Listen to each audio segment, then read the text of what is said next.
Every day, thousands of illegal immigrants cross into the United States. We know some of their stories. Many of them are good people, just desperate for new lives.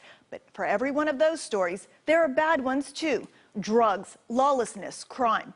Tonight, we take you beyond the border. We meet the people who are affected most by the stream of illegal immigrants, the people who live along the border. For them, it's a daily fear, and they say something has to be done to fix it. But whose problem is it anyway? My search for answers took me to the Arizona-Mexico border, a picture that to so many may seem like nothing more than barren fields. But for this married father of 5 who crossed into the U.S. illegally 18 years ago and has just been deported, these fields were his picture of opportunity. There we go. We found a blue flag. The journey is so dangerous, church mission groups leave blue flags along the desert, marking areas where crossers might find supplies that could save their lives. And 23 miles away from the border, this man sees a very different picture. I pack a gun, and everybody does. You're crazy not to. For him, these fields represent the danger and chaos that come with unsecure borders. I'm no different than the guy in Queens, or the guy in Arlington, Virginia, or the guy in Helena, Montana. I don't want somebody jacking with me. Ed Ashurst runs a cattle ranch near the border. His family has lived here for 3 generations. But he says his ranch land and the surrounding area have become a den for illegal drug activity. What are we looking at here? What are these different marks?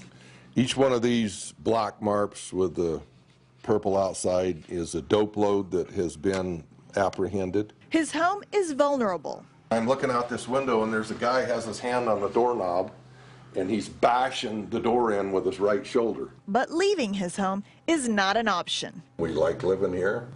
That's who we are.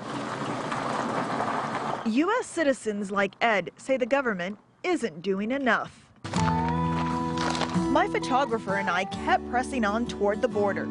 We had an eerie feeling as we reached Sassabee. It's a border town where the general store sells not only the usual fare, but also mattresses, antique wood stoves, and hollow point bullets.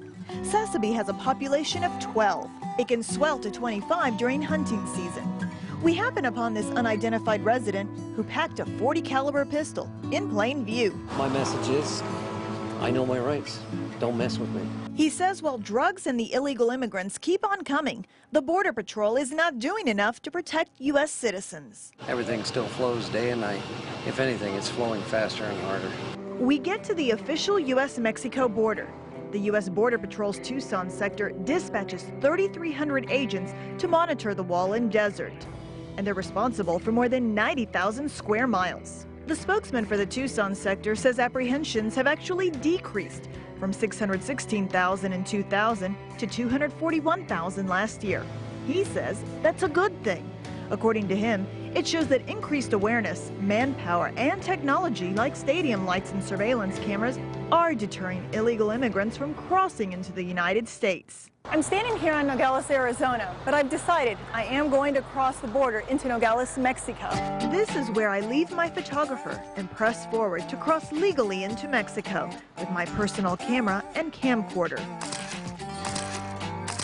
One thing that we hear a lot is this idea that, well, why didn't people go the legal route? Why are they walking across the desert? They should get in line. They should do it legally. For a lot of people, there is literally no line to get into.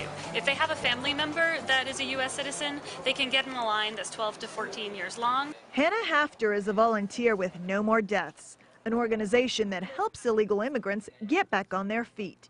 She says some can apply for an agricultural work visa and work for minimum wage in the fields. But not have any regular labor standards apply to them because the Fair Labor Standards Act doesn't include agricultural workers working 12-hour days, 7 days a week. While people like Hannah search for answers, Come here, girls. Ashurst tries to keep up the only life he's ever known. He wonders when a real solution will come. He doesn't blame the illegal immigrant. He blames the government for not finding a workable solution to the lawlessness on the border. At this makeshift bus terminal, I look at the man we met earlier and at all of the other illegal immigrants who are waiting to be returned home. I wonder, what goes through their minds? Are they thinking of returning to their loved ones? Or are they already thinking of returning to the U.S.? the place they call home. And the trip was truly eye-opening, from realizing just how treacherous the journey is for those who make it, to hearing a Border Patrol agent say that sometimes his weapon is no match for the ones he sees out there in the desert.